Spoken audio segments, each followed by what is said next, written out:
Hi, everyone. Today I'm excited to have on the podcast Stacy Claflin. She is an avid reader and a very prolific writer.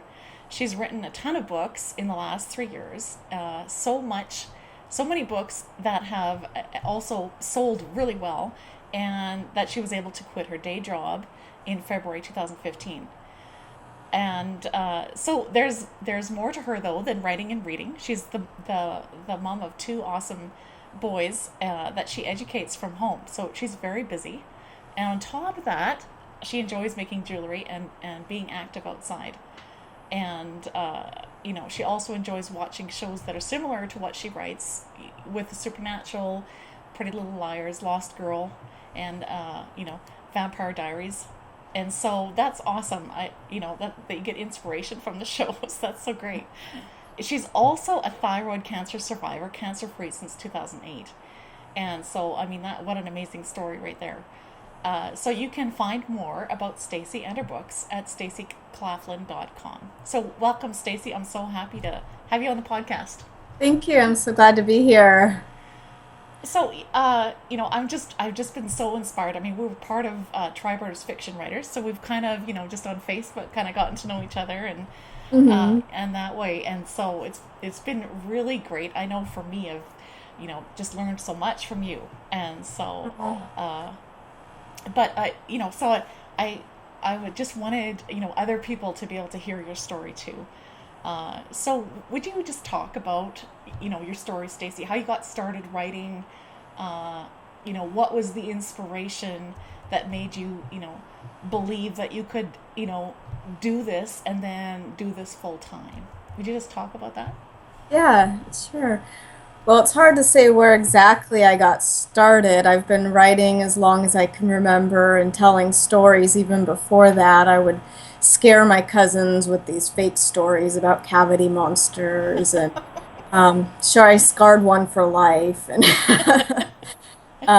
when I got older, I would make up stories about having robotic unicorns, and I mean, just my imagination is crazy. And at least now I've got the focus where I can put it all into writing. But yeah, I started writing out stories when I was about 9, and just kept at it on paper, and eventually on computers when our family got one in the 90s and stuff. And then I basically was doing serials in college. I would email out these little Yeah, episodes or chapters to my friends, yeah. and being the natural cliffhanger person that I am, they'd email me back right away. Well, where's the next one? What's going to Oh, happen? that's so great. It was fun. I loved the instant feedback. It was like early Wattpad. Yeah.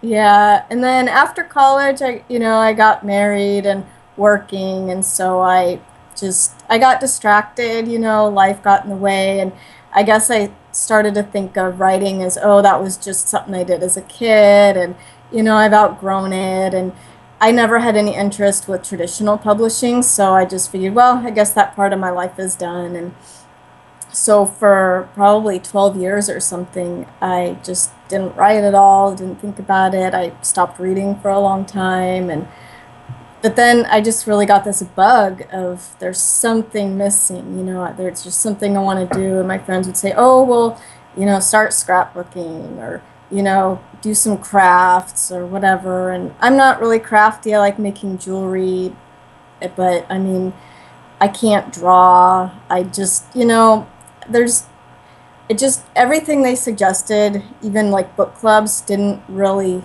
jive with me. I'm like, no, no, I gotta do something else. And then I had a personal development blog at the time, and I ended up hearing about Kindle publishing, and even though people in the personal development area were saying, oh, nobody reads fiction anymore, it still kind of planted a seed. Yeah. And I started looking into it, and I was like, people do read fiction, and so I looked more and more into it, and just all these free books on Amazon. I started downloading and reading again, and I decided I wanted to write something, and so I started my first draft, and that was actually the first month the self-publishing podcast started, and so I was listening to them and getting all these ideas, and that's really how my fiction publishing got started. Oh, that's amazing. And I listen to self-publishing podcasts too. You know, Yeah. I actually like their weird humor. It's Yeah, it that's it funny. it draws me in, and so Yeah. yeah. But I mean, there's that's so great, and that's exactly the kind of the process I've gone through too. But just finding the books that you can to learn right about writing and Hmm. about editing and Yeah. all that sort of thing, and learning how to how to write a story better, right? That's Yeah. really the kind of the key, right, to fiction. Yeah, Yeah. Yeah. And I don't think that it's something you ever arrive at, but there's always just the constant learning, constant yeah, education. yeah, exactly. No, that's really awesome. So, uh, you know, would you just talk a little more about like have there been some failures and mistakes? Not that we want to focus on that, but I think it would be encouraging for people to hear, especially writers, because the thing I've noticed about writers, probably because I am one too, is that there's a little insecurity wrapped around, is my story what I have to say? Is it good enough? Is my writing good enough? And is this really just going to bomb, or are there ways that I can overcome my mistakes and to make the story better, to make me better as a writer, and that sort of thing. So would you just talk about have there been some mistakes maybe that you've overcome, and and then how do you push past obstacles, stuff like lack of time, interruptions from kids, which is on and off, Mhm. that sort of thing. Would you just talk Uh-huh. about that? Yeah. Well, I don't like to look at failures as failures. I guess it's my background with the personal development that I mentioned.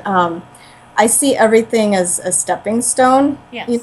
and so the mistakes that I've made, I don't, I guess I see it as just part of the process. Yeah. That's why I get out there and I try so many things, and I just expect, some of it's gonna work, some of it's not. If it doesn't, hey, great, I'll try something new, and if it does, I'll just keep trying what works until it stops working. Um, but I don't know, I mean, like, I think it's all just really a learning process.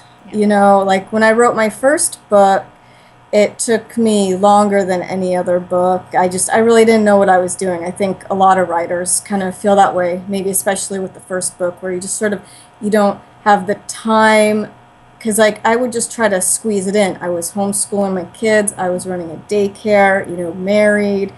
And you can't just squeeze in writing in between all of this. Yeah. And so after reading a post of Jeff Goins about getting up early, well, first I just balked at him. Like, I can't get up early. I already get up at 6. It's Yeah. like I can't get up earlier. But it kind of sat there and it kind of grew in my mind. And finally I was like, you know what? If I want to be serious about this, I'm going to have to just start getting up earlier and making this, making it a priority in my life. And so I started getting up like just a couple minutes earlier every day. I'd, scoot my alarm back just a couple minutes. I'm not one of those people that I can do 15-minute chunks. That was just too much for me. Yeah. So it was like 2, 3 minutes every day. And before long, I was getting up before 5. And I kind of stopped at 4:30 for a while. And I stayed there for a really long time. And just found that once I got into that habit, I could just get up and start writing. And people say, well, how can you do that? I need a shower, I need coffee or anything. But I used to need a shower and coffee when I woke up too. But I just built the habit where I sit down with my computer, my brain knows, okay, story Yeah. mode, come on, let's go. And so it just works. I actually have an easier time waking up those mornings than I do on Saturdays when I sleep in. Oh wow, that's great. So it was just kind of a process of, sort of pushing back the time until it, was something that would work for you. So did Yeah. you have a set goal then for word count, Stacy? Um, when I was working, I believe it was about 1,500 to 2,000 words a day was my goal. If I hit 2,000, because I think I had to start work at about 6:15, 6:30 when I had kids come into my daycare. Yeah. So if I could hit 2,000, I was happy, but usually 1,500 was good because I would try to have an outline, at least a mental outline for what I was going to write the next day, and I would just get down and just type it out as fast as I could. Yeah. And that is probably one of the keys, isn't it? That you have something in your mind the night before of what you're going to work on, like a scene or whatever, Yeah. for the next day. Yeah, I find that when I'm in the car, that's a good time to just sort of mull over my storyline and where it's going, and just it's kind of just like free thinking, and I come up with a lot of ideas that way. Yeah. Just I start to work out these different plot lines, and oh, this could happen, and this could happen, and then the best time to think about what I'm going to write the next day is as I'm falling asleep, because then your brain it really does work on the last thing you were thinking about, and Yeah. so it really helps to just jump in the morning and start typing because that's what my brain was trying to work out all night. Oh, that's excellent. And those are excellent tips because often, before because now I've learned from you, but I did try this actually a little while ago, was the night before thinking about, okay, so what exactly am I going to, and write out some, like, just in point form. And Hmm. it really helped, right? Hmm. Because It really does. I used to get to the next day, and then I start, it almost feels like scrambling, Hmm. oh, okay, so where am I at exactly in this story? Yeah, I have some mornings where I wake up and I'm just like, oh man, what did I write? I don't know what I'm going to write today. And Yeah, that's the days that it takes twice as long to write. yeah. Oh, those are excellent. Those are excellent tips. That's awesome. Um, so, I mean, obviously, this has really worked for you, Stacy, because is it around 20 books that you have published now? Or is it? Something like that. I've got some different box sets and short stories, but I think it's about 20 novels. Yeah. Wow. Yeah. That's amazing. And when was it that you started? You started. It was April 2012 that I started writing. That's like that's like super fast writing. Yeah, well, I was listening to a lot of podcasts with the super indies like LKC and people like that who were doing really, really well at that time. And they all said that the key is to have a huge backlist. Yeah. And I had, one book. I was like, well, I better just aim for a book every month or two. Yeah. And so I just got serious and I figured out a way to make it happen. And now it's pretty much a habit that I can get out about one a month. That's amazing. Yeah. That's awesome. Wow. Okay, so now, because you were able to, because you worked so hard and had the schedule sort of, which became a habit Hmm. for you, you were able to, quit your job Hmm. and write full time. This was in February of Yeah, 2015. Yeah. just about 6 months ago. Wow. So how would you say that has changed your writing then? Like, schedule, I guess. Well, it allows me to write more, Yeah. because I don't have to just jump up and get ready at 6. Um, I can write till later in the morning if I need to, but it kind of makes me a little bit more lazy sometimes because it's like, well, I've got this time, and so sometimes it drags out longer than it Yeah. needs to because on Sunday mornings I go to church, and so I find that I get a lot more done in a lot less time on Sundays with that Okay. deadline. Yeah. It's kind of funny how it plays in. I get more done, but not quite as fast a lot of times. Well, and that might be just getting used to that, right? Getting used to the new Yeah, schedule. Yeah. yeah. And then once the kids go back to when they're homeschooling, but once they get back into the school routine, I'm sure that I'll feel that pressure and start writing faster again. Yeah. Oh wow, that's just exciting. I think it's just exciting for indie authors to know that this is possible, right?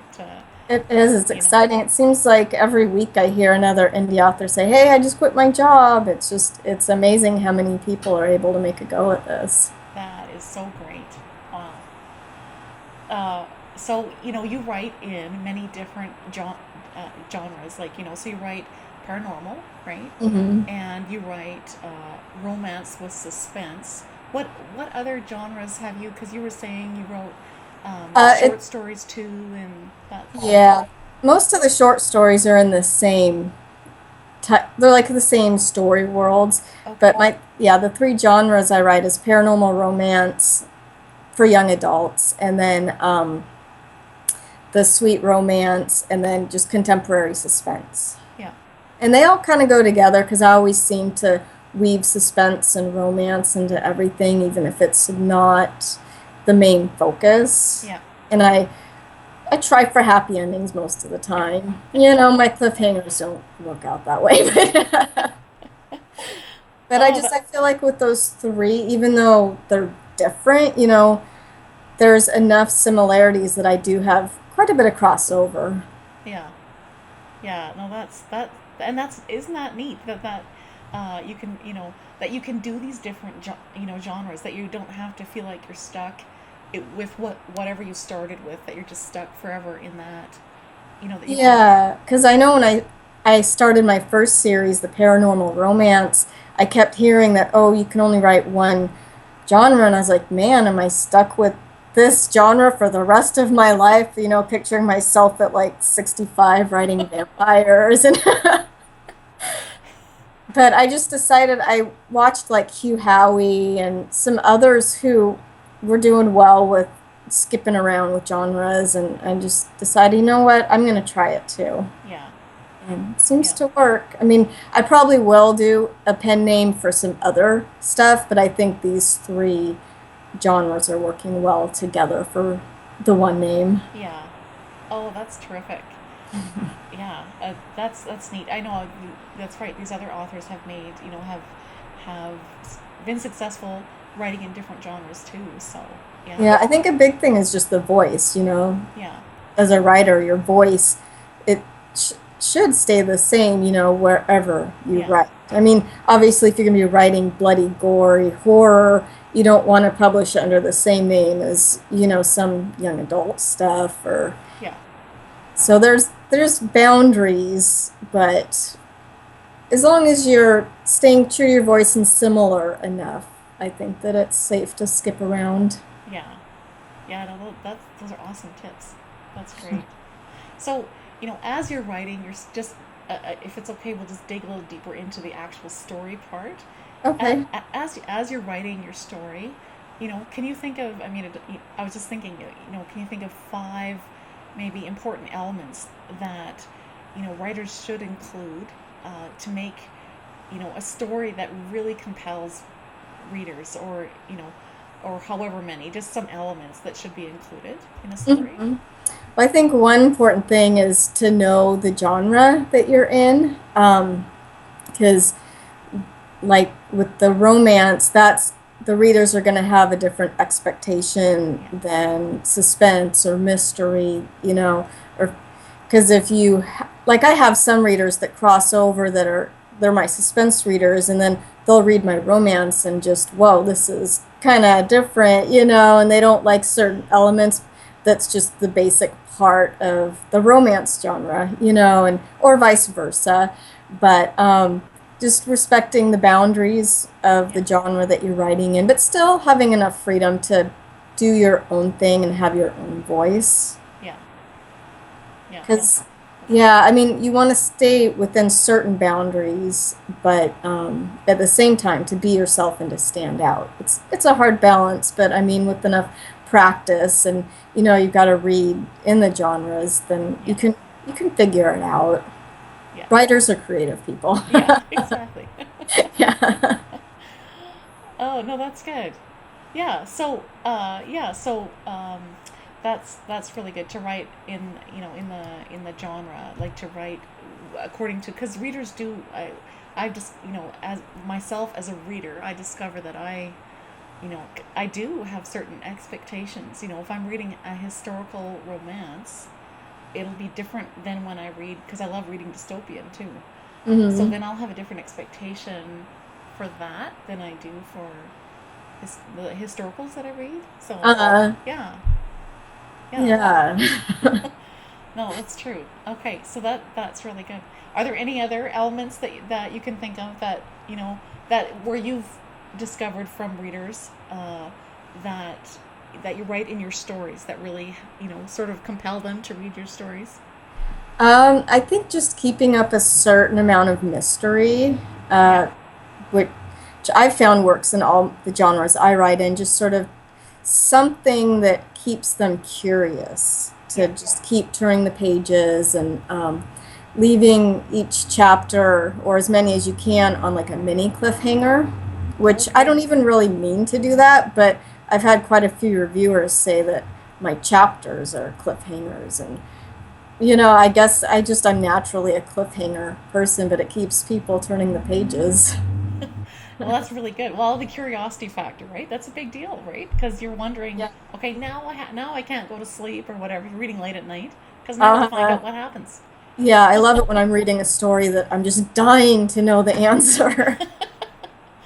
Yeah, no, those are really, some of the best books, right? So, Yeah, exactly. yeah. Oh, that's really good. So, so switching maybe a little bit, uh, as far as topics, but I wanted to, I'm amazed too when and I read your blog post too that you are a thyroid cancer survivor. Um, Mhm. so, you know, I, I mean that's amazing. So, how much of yourself and of your own story do you put into your books? And I'm just, even with stuff maybe that you have gone through as in your childhood, or, how much of that do you put into your books? There's a certain amount of myself that I weave into different stories. It varies. It seems like the suspense ones seem to be more of some of the stuff I either have struggled with or I am struggling with, because I've dealt with a lot of depression and anxiety issues, and I've had some crazy stuff happen to me. And so sometimes just writing things can help me process stuff. And I mean, I write it in such a way that it blends in with the character, Yeah. but nobody who knows me would be able to even figure out which parts of me that I wrote and which parts, because I draw in from other people too and my Yeah. experiences, and I blend stuff in so that it doesn't nobody would be able to read it and say, oh, well, that's her, or oh, this is somebody else. Yeah. Because I've heard some writers say that their friends try to pick out, oh, am I in here and stuff, but just, I Yeah. just pick out such little elements about things that no one character is derived from a single person, Yeah. at least in most cases. Yeah. Oh, that's really good. Well, I mean, and that's isn't that how we are as storytellers? Often Mhm. it's from the people we've known in real life, right?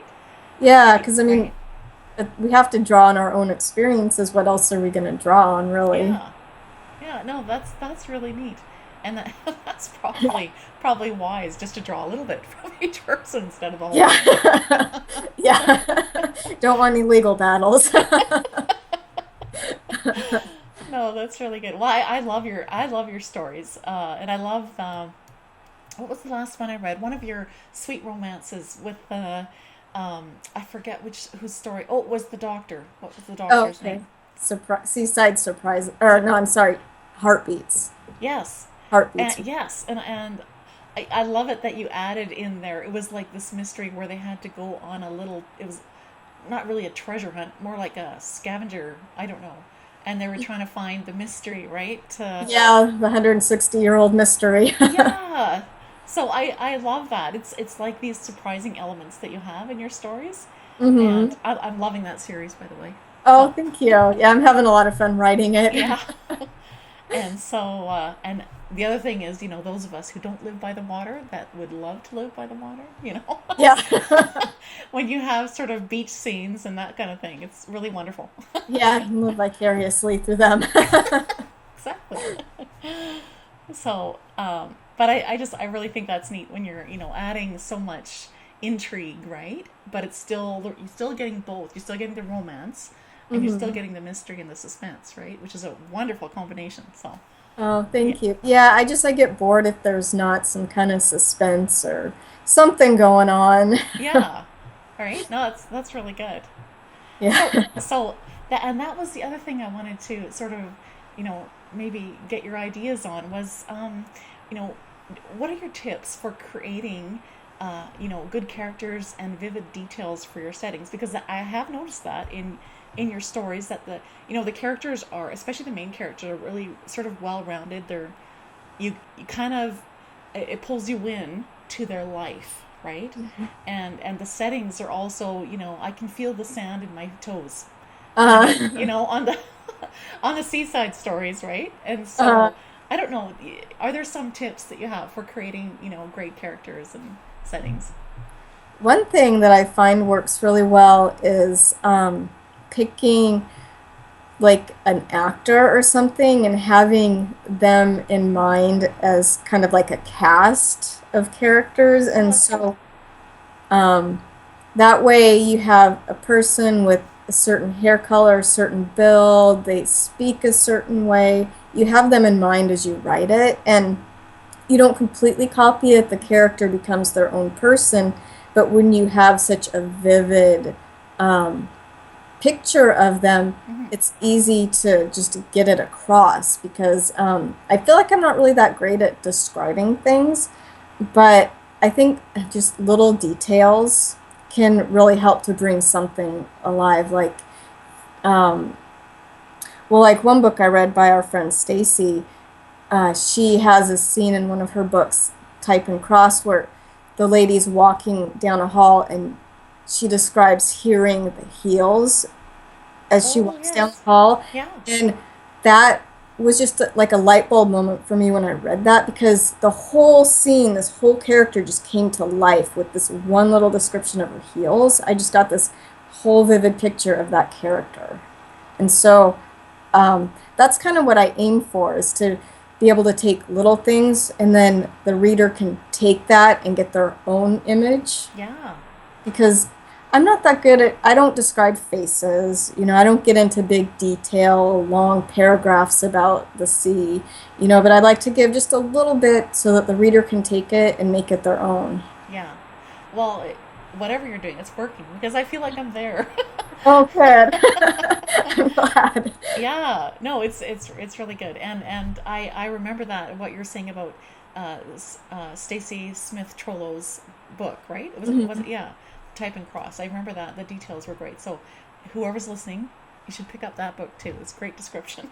Yeah, it's a great book. Yeah, yeah, and yeah, that's really good because that pulls the details and stuff, or just even like just enough for the reader to have sort of to make their imagination really work overtime. Uh, pulls a reader as they're reading into the story, right? If you have Hmm. just that amount of information, it seems to. Yeah, like you could mention somebody wearing overalls and having some dirt on their face, and that probably, that can pull up a picture of a farmer or somebody that they knew in their life who was like that. And it Yeah, just kind of just gives them just enough to make it their own and really have a good visual of it. yeah. No, that's really good. That's good. Yeah. Okay, well, um, Stacy, this has been so interesting, and just love hearing your such great tips on storytelling and just kind of your process. So, just I have a couple more questions. Do you have any words of advice for writers who are struggling? Say they're working on their first or even their second book, and they might be struggling with self doubt, or wondering, maybe I've run across a lot of writers where in the past, like even when they were in grade school, right, where um, maybe a teacher or someone else said, you maybe should stop writing, but they really want to be a writer now, but Hmm. sometimes these thoughts go in our head, right, and it's hard to get them out. Yeah. So what would you say to writers, first time writers that are really wanting to get a book out there but just aren't, struggling with those kind of things? Hmm. Well, first thing is just to write. The best way to get better is to practice, to Yeah.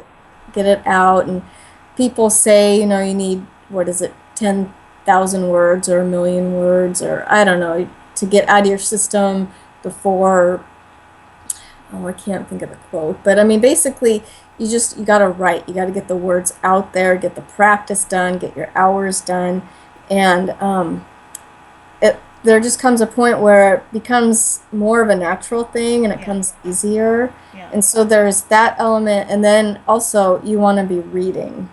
Yeah. It doesn't necessarily have to be in your genre. I mean, you, I find that I prefer to read other genres when I'm writing something because I don't want to get too much of somebody else's work into mine when I'm writing because it gets into your subconscious and everything. Yeah. But just reading, whether it's good or bad, I mean, you can learn so much from other books. You can learn, ooh, I like this, or oh, I'm not going to do that. Yeah. And so I think those two elements of reading and writing, and then also educate yourself. There's so many different ways you can do that nowadays. I mean, there's podcasts, there's writing books on Kindle you can pick up for a couple dollars that are just worth their weight in gold. Um, there's courses you can take, like the Tribe Writers course, and you know, there's a lot of other ones too. Yeah. There's just so many ways to just educate yourself, and if you learn from people who've been there, you hopefully can skip some of the steps. Yeah.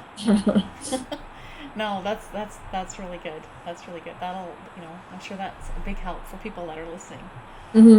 And everybody struggles, you know, with insecurity. Like after I went full time, and you know, what book I was like the seventh book of my series at that point, and I had my fan base had really been growing over the last several months, and I had a point where I was just like, I kind of froze up. I was, okay, I've got all these people, and you know, they're expecting my next book, and you know, am I going to be able to pull it off again? And you know, and I mean, I broke through it, I worked through it, but I mean, there was still that fear of, oh man, what, you know, can I do this again?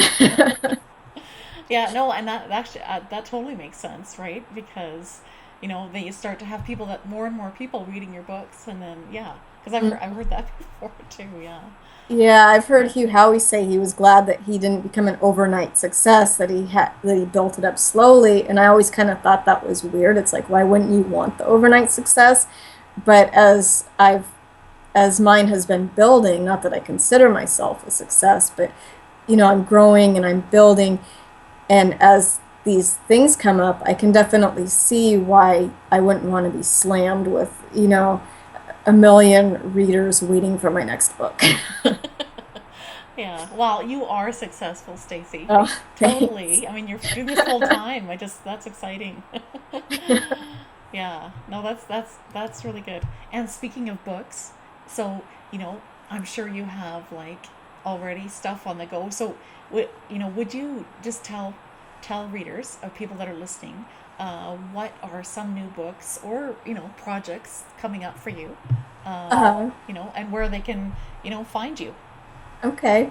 Well, I just released two books recently. I managed two books in 2 weeks, which doesn't usually happen, but sometimes my writing, publishing, editing schedule just sort of works out that way. I didn't write two books, or yeah, I didn't write two books in 2 weeks, but from my Transformed series, the paranormal romance, I just released the ninth book, and then for the Seaside series we were talking about, I just released the third one, um, Okay, yeah, and I'm working on the fourth one.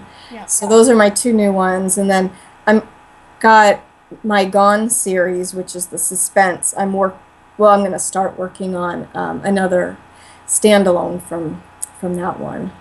People Oh, have that's been awesome. asking me about a standalone from that series. Okay, and that's good. So that's the other thing. You're listening to what readers are kind of asking you for, right? And then Yeah, trying to balance out what they want and what I feel the burn to write. Yeah. yeah. Oh, that's so great. So where is it that people can find you then and your books online? Probably the easiest way is my website, stacyclaflin.com, and I've got all the links to all of my books there. Yeah. Okay. No, that's really good. Well, Stacy, this has been so good and so helpful, Yeah, right? thank you. I had a lot of fun.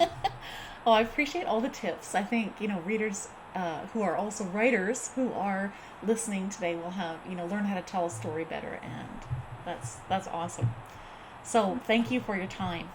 Thank you.